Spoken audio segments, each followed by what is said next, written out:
కానీ ఒక సూచిక బోర్డులు కానీ లేకపోవడం వల్ల ప్రధానంగా చెప్తున్నారు. ఆగండి అంటే ఇక్కడ చూస్తున్నాం స్పీడ్ బ్రేకర్లు చూస్తున్నాం.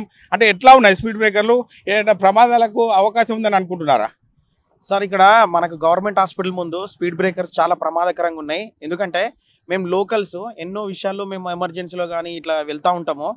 సో అప్పుడు ఏమైపోతుందంటే మేము వర్షం పడ్డప్పుడు కానీ ఇంకా వేరే సమయంలో నైట్ టైం కానీ అక్కడ స్పీడ్ బ్రేకర్స్ ఉన్నట్టు కూడా తెలుస్తలేదు, మేము పడిపోతున్నాం. ఒకసారి నేను 4 months బ్యాక్ మా నాన్న నేను ఎమర్జెన్సీలో తీసుకొస్తున్నాను, నేను పోయేది 30 స్పీడ్లోనే.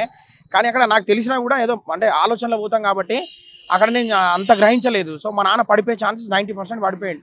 సో ఆ రోజు నుంచి కూడా ఎవరైనా మరి ఈ సమస్యను పరిష్కరిస్తారనుకున్నా మరి ఏం చేయలేదు. దయచేసి అధికారులకు ఒక విన్నవించేది ఏంటంటే ఇది ఈ ప్రజా సమస్య, చాలా మంది ఇది ఫేస్ చేస్తున్నారు.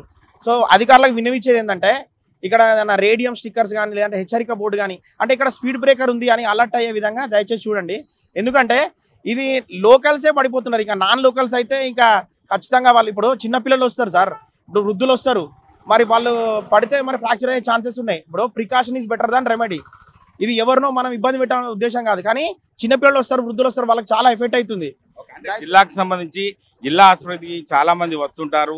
ఇటువంటి ప్రమాదాలు గ్రామీణ ప్రాంతంలో ఉండే వారికి తెలియదు కాబట్టి అంటే జిల్లాకు సంబంధించిన కలెక్టర్ కావచ్చు, ఇది R&B అధికారులకు కానీ ఏం విజ్ఞప్తి చేస్తారు ఆ విషయంలో?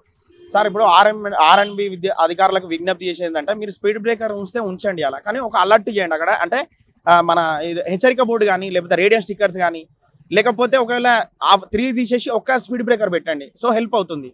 ఏమైపోతుంది అంటే గ్రామాల ప్రజలకు ఎవరికి తెలియదు సార్, ఇప్పుడు చాలా ఎమర్జెన్సీలో వస్తారు, ఏదో పనులు ఉంటాయి, ఆలోచనలు ఉంటాయి, దీని మీద ఉండదు కదా దృష్టి. ఏమైపోతుంది సడన్ బ్రేక్ వేయడం వల్ల స్కిడ్ అయిపోతున్నారు.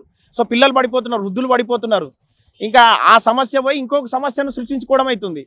సో దయచేసి అధికారులు తక్షణమే స్పందించి లేదంటే ఒక లీడర్స్ కానీ ఎవరైనా సరే దీన్ని మరి దాతలు ఎవరైనా ఉంటే మరి ముందుకు వచ్చి అది చేయాలని మేము విజ్ఞప్తి చేస్తున్నాం సార్ మీ ద్వారా.